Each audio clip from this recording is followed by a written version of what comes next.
Like I'm asking this almost every game now, but what'd you think of the contribution you got off the bench tonight? Yeah, it's phenomenal. Just looking at the box score, Belly, Gary, and Andre, first three guys off the bench, plus 33, plus 23, plus 26.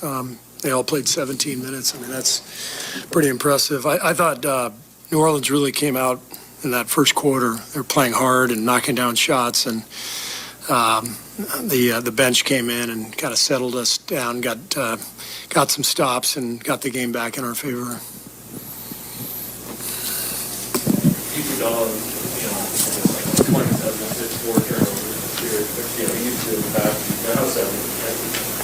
Well, the game just works when he's on the floor. I mean, everything flows. The ball goes to the right person. The right cut is made. And I could say the same thing with Belly and Otto. We already had that with Damian and Juan. So it's just beautiful to watch when you got a whole group of guys who are connected and the ball's moving and they see the game well together. But Andre has always been the guy to tie it all together, and he's back to doing that for us these days, which is makes our job as a coaching staff is just way easier. You took 53s and 42s. It didn't look like you were, the guys were just flinging the threes. Were those in the system? Were those fine to take that many? Yeah, I didn't even know that until you just mentioned it. So it wasn't anything that seemed out of character or out of system. I just thought we got good shots, and the ball was moving, and the guys did a great job of finding each other. You did miss 13 threes in a row. Were you cognizant of that, or did you feel that?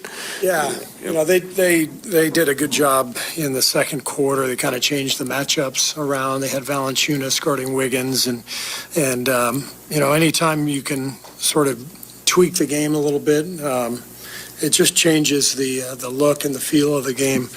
And I thought that was a good move by them strategically. And, we had some open looks, but we weren't making them. And I think that stretch was probably the end of the second quarter, I'm guessing. End of the third quarter. Into the third. Yeah. So, that last stretch in the second was we were getting open looks. And that's what I told the guys at halftime. I said, just, keep playing. Don't worry if the ball's not going in. If you're getting good shots, that's the whole point of the game. And just we knew that they would go in eventually. I know you talked a lot about Peyton after the last game, but just what can you say about the energy he continues to bring as his role continues to increase here? Yeah, he's really a weapon. He is really a dynamic player, and I think the fit with this year's team is so good because he's got shooting around him. So we can almost invert the offense. Gary can become the dive man and pick and roll, and then we've got our big guys, Belly and Otto, out at the three-point line. So it's an interesting, different kind of look, and Gary is so effective as a dive guy, lob catcher, good passer, out of the short roll. So he's a real weapon, and you saw it again tonight. Steve, 36 assists and 12 turnovers. What do those numbers mean to you? That's the goal. 12 turnovers is our goal, and tonight felt like the game we kept it simple. Only stretch we had where it didn't feel great was, our defense early on, and then that late second quarter, drought. But it wasn't, because we were, getting good shots. It was, we just were missing. That's all. So, all in all, I just felt like everybody kept making the simple play, and that's crucial. This is another depth question, but you were talking before the game about wanting to change up Steph's minutes, allowing him to sit in the first and in the third. So how is it to now not only be able to sit him, keep him under 30 minutes tonight, but not have to worry about what's going to happen in those non-Steph minutes, that you're not going to necessarily lose the lead or lose any steam? Yeah, we have to establish that. It hasn't been seamless, but that's one of the reasons we're playing with the rotation a little bit and trying to buy him a couple minutes in the first quarter.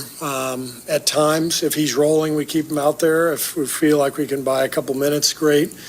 if the other group that comes in is rolling, then we'll keep him on the bench and then start him in the second quarter. So he's been really open to trying different stuff. He knows how much talent we have on this roster, and we should be experimenting with a lot of different combinations, which we're doing, and he's been great. But it is fun to see him on the floor to start the second and fourth quarter with a group of guys who can shoot, because it's pretty tough to guard that.